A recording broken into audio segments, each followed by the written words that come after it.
Scars are wounds that have healed. And scars tell a story. And the place I want to begin this morning is by returning to what's my favorite story about Jesus and how he met his friends. It comes to us in John chapter 21. And we see Jesus, he's resurrected, he's met with his disciples, he's shown himself to them, but Peter and a number of them have thought that they're not good enough. You see, they're still living with the wounds of betrayal. They haven't experienced the healing yet. And so Peter gathers a number of them together and says, well, we can't be part of, we've betrayed Jesus. People who betray others, they want nothing to do with Jesus is going to want nothing to do with us, so you know what? I know how to fish. Let's go fishing. And the beautiful part of that story, or the tragic part, depending which way you look at it, is they fish all night and they catch nothing. They don't even know how to fish anymore. Imagine what it must have been like for them at the morning as sunrise is coming up.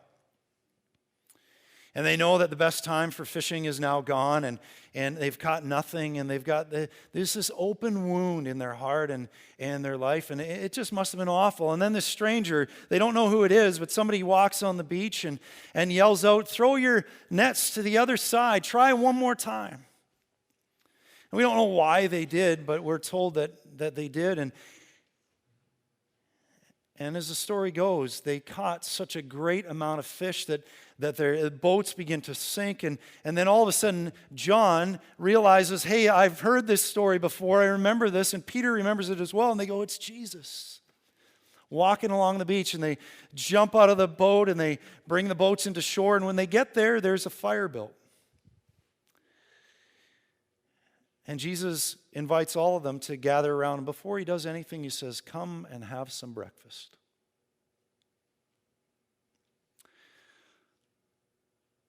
And I want you to think about this for a minute. I want you to imagine what it must have been like to receive the fish and the bread from those hands and to see the scars.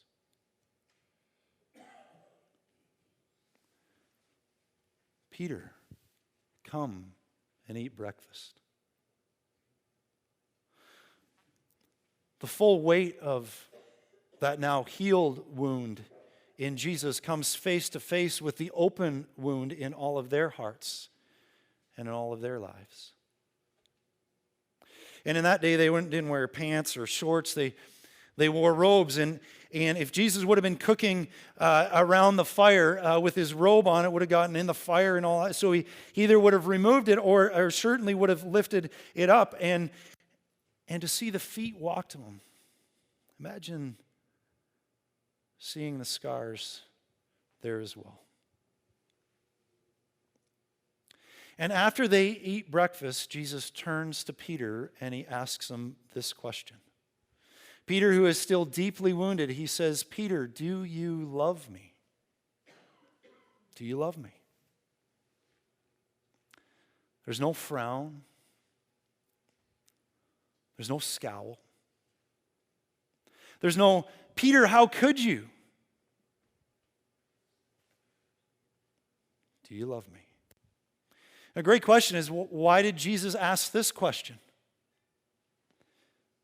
I think the reason is because Peter still has an open wound. And Jesus desires to heal that wound. And Jesus knows that the healing will come in only one way. And that is through surrender. To give it over. To proclaim 3 times, yes, Jesus, I do love you.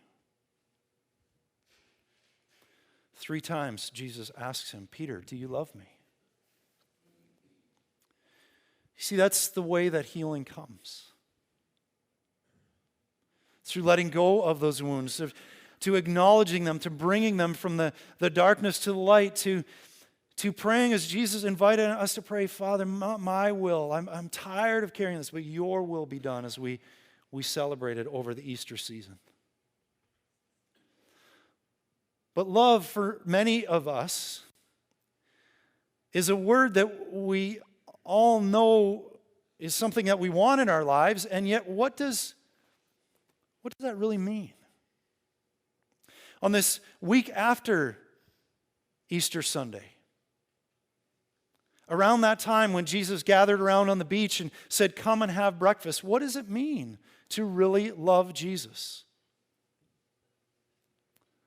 What does love look like? What does love with skin on it really look like? What does it look like today? As we've gathered here in a few minutes, some young people are going to come and profess their faith, say, yes, I want to be a part of this. Yes, I do love Jesus. And as we've got some new leaders that we're going to install into our family, want to lead this family, what does love look like? And can my wounds be healed? And yours as well. Today we're going to look at this question. It's really, what does love require of me? If I acknowledge and I say, yes, Jesus, I love you, then the next question is, well, what does that mean? What does that require for me? For those who are professing their faith that are going to gather here, the two, Matt and Ashley, in just a moment, what does that require of them? For those who are going to lead our spiritual family, what does it require of them? I'm going to ask some questions of you as a spiritual family as well. What does love require of you? And as we celebrated Easter last year and Jesus putting love into action, today we're going to look at what does love in action look like for you and I. After we make that decision, and if you're here today and you're saying, if Jesus were to ask me that question, I would say, yeah, Jesus, I do love you. I want to follow you. What does that look like? We're going to kind of unpack that together. And if you're here today and you go, I don't know if I've made that decision. I don't know if that's something for me. This is what it looks like. And the reason we're going to look at this question, because often on days like today, within a community like this, when we profess faith, we make a critical error. And here is that error. We often think days like today are the end of a journey. They've arrived. They're professing their faith. And we celebrate and we do things and we're going to do that and we're going to celebrate, but often we think this is the end.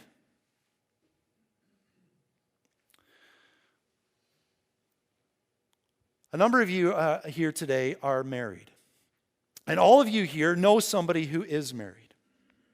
What we are celebrating today is the acknowledgement of a relationship with a church family and a relationship with God. Marriage is just one of the most intimate relationships that one can ever experience in life. And I want you to imagine if on your wedding day, if you've been married, or think about somebody that you know is married, I want you to imagine if you showed up on your wedding day and you said, yes, the pastor asked you, yes, do you love your spouse? Yep, I do. And do you, yep, I do. And then you walk away and go, oh, it's done. It's the end. We've arrived. It's the end of the journey. And I want you to imagine if from there you just don't work on the relationship, and you just kind of, you've arrived. There's nothing more to do. The result of that would be a terrible marriage. And yes, the decision to profess faith is important today. It is not unimportant. To come up and to acknowledge and to say, yes, I want to follow Jesus, I want to figure that out, is important, but of far greater importance is the journey that we take from that day that we profess our faith. Today is the start of a journey, not the end of a journey. And wouldn't it be nice if we knew what love required of us? I mean, wouldn't it be nice to be able to say, this is kind of how I'm supposed to walk that journey? Wouldn't it be great if it was kind of spelled out for us? What I want to say today is, thankfully, it is. You see, if you flip the pages back a few pages from the story of Jesus, and then you move back a little bit further and you head back, you'll come across a letter that a guy by the name of Micah wrote. He wrote to a spiritual family in that time, and as you page through that letter and you get to chapter 6, this is what Micah said to the people. He said, he's talking about God, He has shown you, O mortal, that is us, what is good. And He has shown you what the Lord requires of you. We know. And He gives three things. Three things to take with us from this day forward. And the first is to walk humbly with your God. The way that you walk humbly with God is you admit that you are wounded. If you are not wounded, if you have everything all figured out in life, if everything is going the way that you want it to go, then you don't need God. But for those of us who are gathered here today, like me, that you look at places in your life where there are wounds, when you look at things that aren't working well, maybe broken relationships, whatever it is, the invitation to walk humbly with God is an invitation to admit that you are wounded. That's a choice. When we profess our faith, that is where we start. Friends, really, we can walk through life in one of two ways. We walk through life as what one might call an unhealed wounder.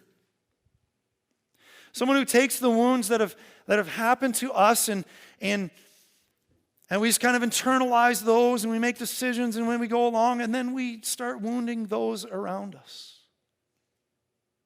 The opportunity to walk with God is to learn how to be a wounded healer, to dare to believe that just as Jesus reached out His hands and those wounds that held Him to the cross just a few days before were now scars that told the story, that we too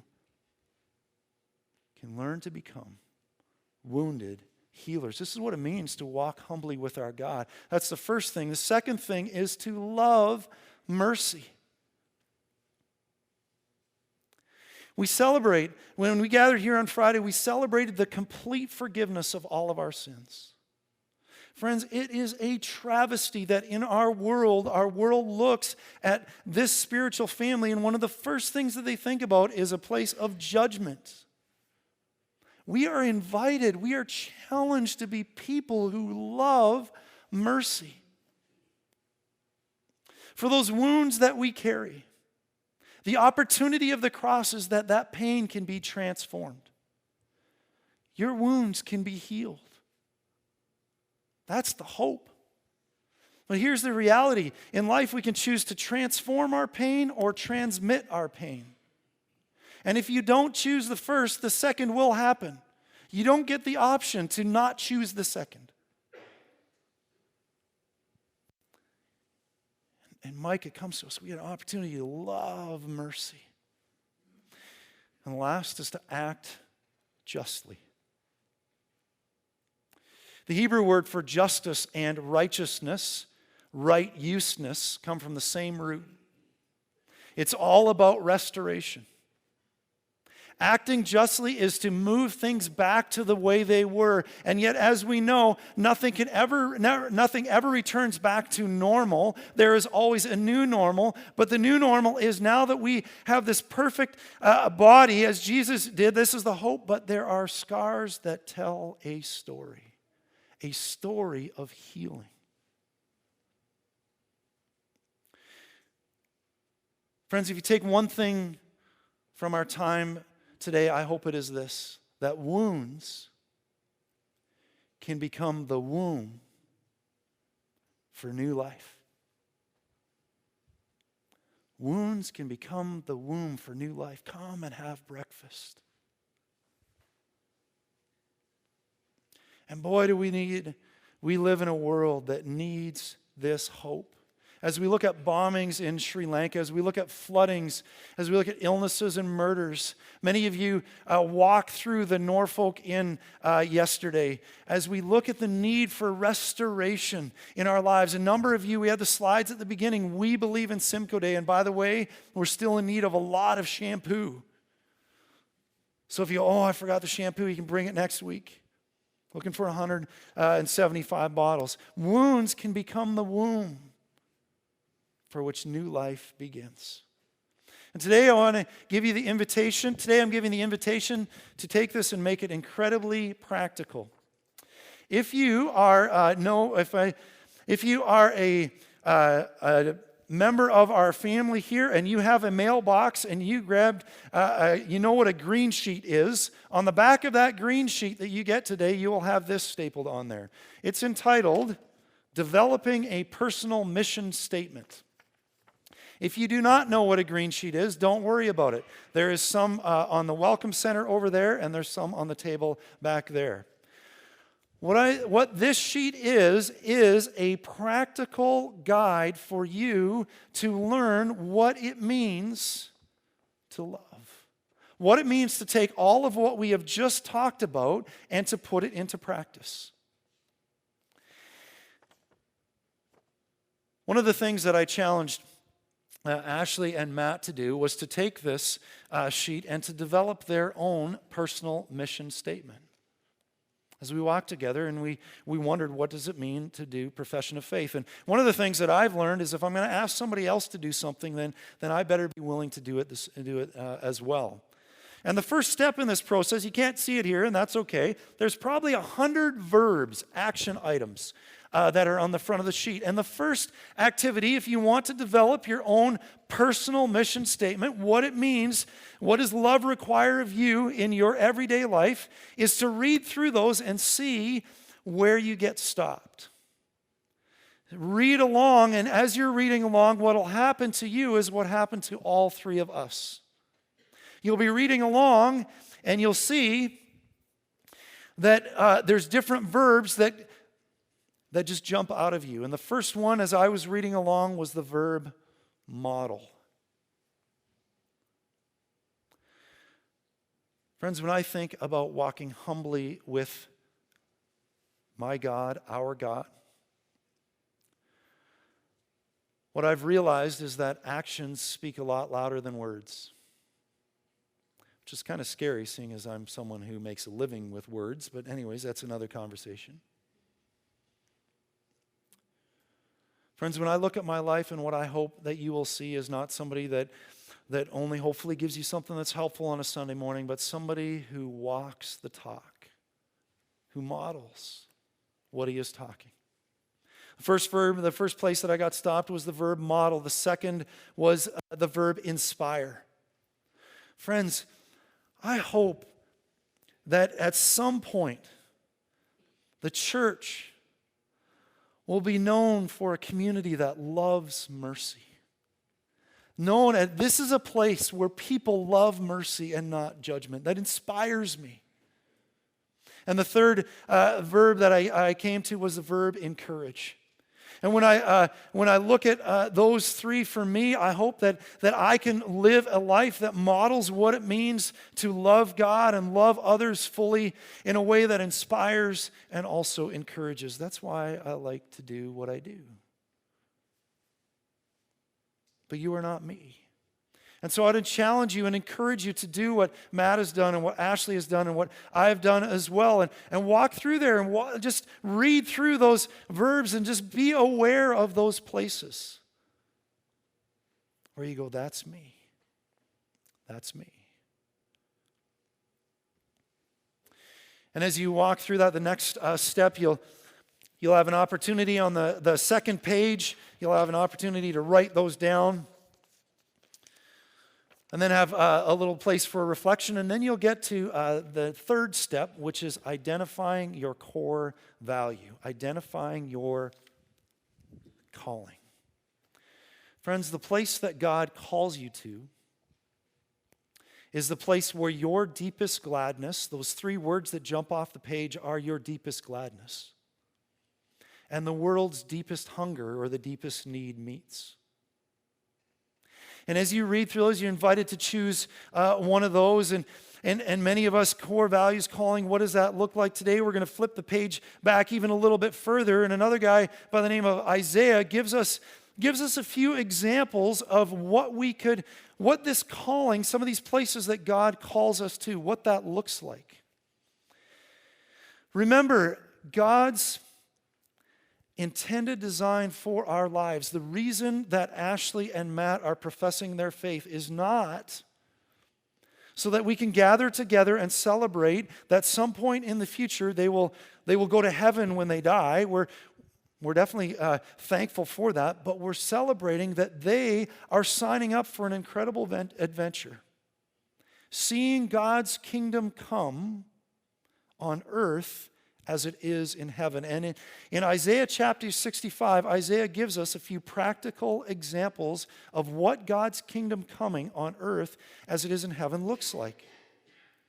He talks about, he says, never again will there be in it, that's the kingdom, an infant who lives but a few days or an old man who does not live out his years. Some of you are deeply inspired and you're called into a place to bring healing for people. One of the amazing things that I learned about Ashley is that Ashley desires to be a paramedic. This is Ashley's calling. It terrifies me to think about being a paramedic.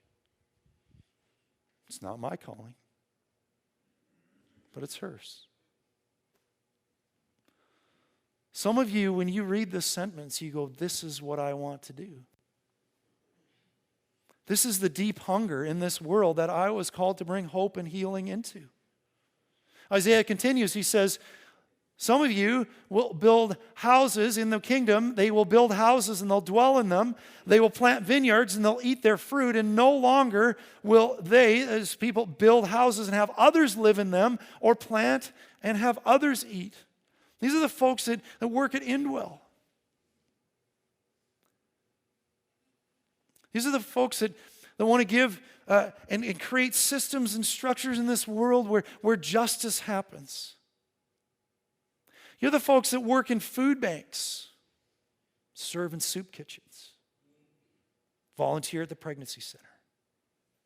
Maybe that's your calling, your core value. Isaiah continues, he says, my chosen ones will long enjoy the work of their hands, and they will not labor in vain.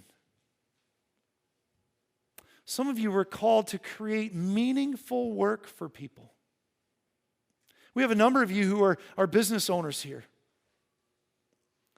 You have an opportunity to create a space where people can come and earn a livelihood and also experience God's kingdom coming on earth as it is in heaven at the same time.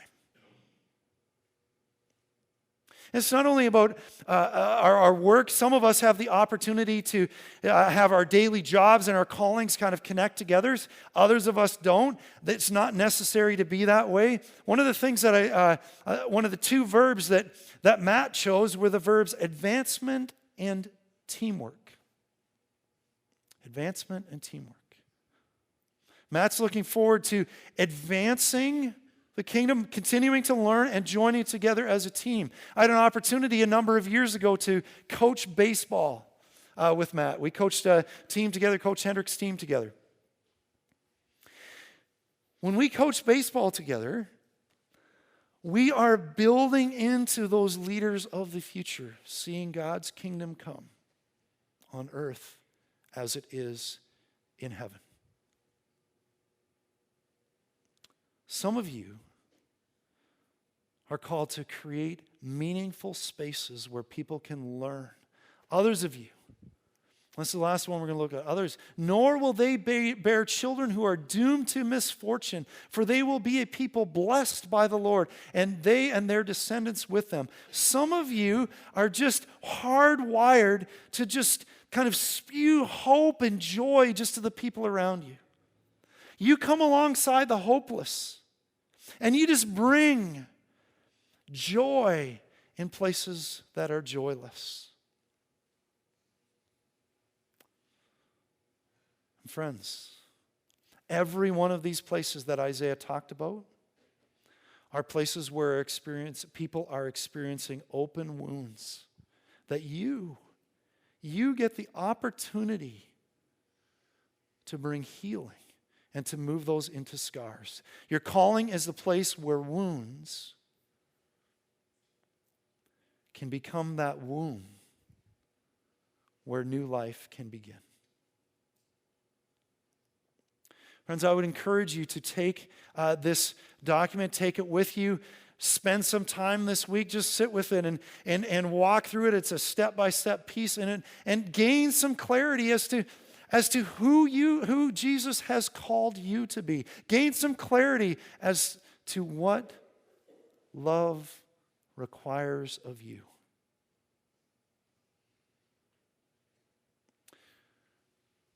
And in about a minute, I'm going to call Matt and Ashley to come forward and share some of their learning with us. But I want to close this time of the service with what it looks like when God's kingdom comes on earth as it is in heaven. What it looks like when wounds become a womb for new life.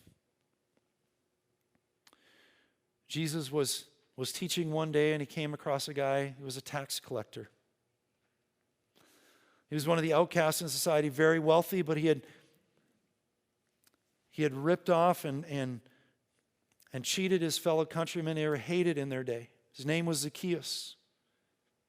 He goes and he has lunch, and he has something along the lines of the conversation. Zacchaeus, your wounds can become the womb for new life, and this is what happens. Zacchaeus dares to believe. He stands up and he says to the Lord, that's Jesus, "Look, Lord, here and now I give half of my possessions to the poor, and if I've cheated anybody out of anything, I will pay back 4 times the amount." In an instant, hope and healing can be brought. Wounds are healed. And look how Jesus responds. Jesus responds to him. He says, "Today, salvation has come to his house." He didn't say, "Zacchaeus, congratulations. At the end of your life, you now get the right answers when you get to the pearly gates." He says, "No, today, salvation has come to this house because you are a part of this spiritual family. For the Son of Man came to seek and to save the lost." 3 verbs. He came to seek, and to save the lost. This is what we celebrate at Easter, and this is what we celebrate as we invite Matt and Ashley to come forward and to share with us a little bit as well.